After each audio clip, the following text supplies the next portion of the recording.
નમસ્કાર મિત્રો, એમકે એજ્યુકેશન અપડેટ ચેનલમાં તમારું હાર્દિક સ્વાગત છે। તો મિત્રો, એલઆરડી અને પીએસઆઈ ભરતીની શારીરિક કસોટીની તારીખ બદલવા બાબતે એક નવી અપડેટ આવી છે। તો મિત્રો, આ બાબતે આપણે આ વિડીયોમાં વિગતવારે ચર્ચા કરીશું। તો મિત્રો, વિડીયો પસંદ આવે તો વિડીયોને લાઇક, શેર અને આપણી એમકે એજ્યુકેશન અપડેટ યુટ્યુબ ચેનલ પર નવા હોય તો ચેનલને સબસ્ક્રાઇબ કરવાનું ચૂકતા નહીં। અને મિત્રો, દરેક લેટેસ્ટ અપડેટ અને પીડીએફ માટે આપણી સાથે વોટ્સએપ ગ્રુપ અને ટેલિગ્રામ ચેનલ પણ તમે જોડાઈ શકો છો। વોટ્સએપ ગ્રુપ અને ટેલિગ્રામ ચેનલની લિંક પણ આ વિડીયોના ડિસ્ક્રિપ્શન બોક્સમાં જ આપેલી છે। તો મિત્રો, હવે આપણે વિડીયોની શરૂઆત કરીએ। તો મિત્રો, ભરતી બોર્ડની વેબસાઇટ પર એક નવી અપડેટ આવેલી છે કે શારીરિક કસોટી તારીખ બદલવા મળેલ અરજીઓ બાબતે।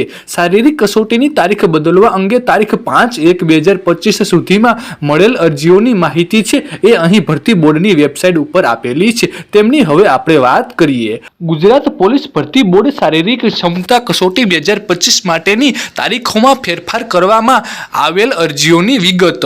જે ઉમેદવારોની તારીખ બદલવામાં આવેલ છે તે ઉમેદવારોને કોલમ નંબર 7માં જણાવેલ તારીખ, સમયે અને કોલમ નંબર 8માં જણાવેલ પરીક્ષા સ્થળે જૂનો કોલ લેટર લઈને જ શારીરિક કસોટીમાં હાજર રહેવાનું રહેશે। નવો કોલ લેટર ઇસ્યુ કરવામાં આવશે નહીં। જે ઉમેદવારોની તારીખ બદલવા અંગેની અરજી રદ કરેલ છે તે ઉમેદવારોને કોલ લેટરમાં જણાવેલ તારીખે જ શારીરિક કસોટીમાં હાજર રહેવાનું રહેશે। તારીખ બદલવા માટે આવેલ અરજીઓ પૈકી બાકી રહેલ ઉમેદવારોની માહિતી હવે પછી મૂકવામાં આવશે। તો મિત્રો, જે પણ ઉમેદવારોને કોઈ પણ કારણોસર તેમની શારીરિક કસોટીની તારીખ બદલવા માટેની જે અરજી કરેલી હતી તે 5 તારીખ સુધીમાં જે પણ ઉમેદવારોની અરજી છે એ મંજૂર થયેલ છે તે તમામ ઉમેદવારોની નવા પરીક્ષાની તારીખ અને પરીક્ષાનું સ્થળ છે એની તમામ ઉમેદવારોની પીડીએફ છે એ અહીં આપેલી છે। તો જે પણ ઉમેદવારોની તારીખ છે એ બદલેલી છે તે તમામ ઉમેદવારોને કોલમ 7માં આપેલ છે તે તારીખે અને સમયે હાજર રહેવાનું છે અને કોલમ 8માં જે સ્થળ આપેલું છે એ સ્થળે જ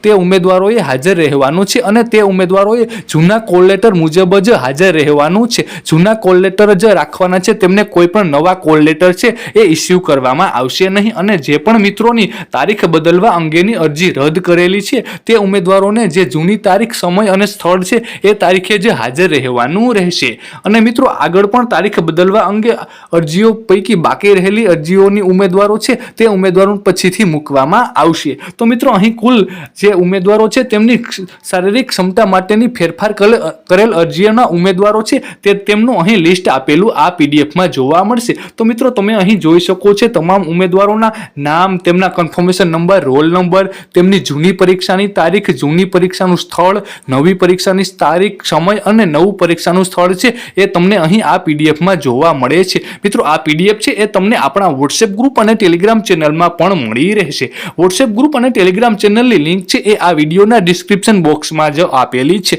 મિત્રો, તમે અહીં જોઈ શકો છો કે આ પીડીએફમાં કુલ 509 જેટલા ઉમેદવારો છે કે તેમને શારીરિક કસોટીમાં તારીખ છે એ ફેરફાર કરવા માટેની અરજી કરેલી છે અને તે તમામ ઉમેદવારોની અરજી છે એ માન્ય રાખવામાં આવેલી છે અને તેમને નવી તારીખ અને નવું સ્થળ છે એ આપવામાં આવેલું છે। તો આ પીડીએફમાં તમારું નામ છે કે નહીં એ પણ તમે સર્ચ કરીને જોઈ શકો છો અને આ પીડીએફ છે એ તમને આપણા વોટ્સએપ ગ્રુપ અને ટેલિગ્રામ ચેનલમાં મળી રહેશે। તો મિત્રો, આવી દરેક લેટેસ્ટ અપડેટ માટે આપણી એમકે એજ્યુકેશન અપડેટ યુટ્યુબ ચેનલને અત્યારે જ સબસ્ક્રાઇબ કરો। તો મિત્રો, આજના વિડીયો માટે બસ આટલું જ। ફરી મળીએ એક નવા જ વિડીયોમાં નવી જ માહિતી સાથે।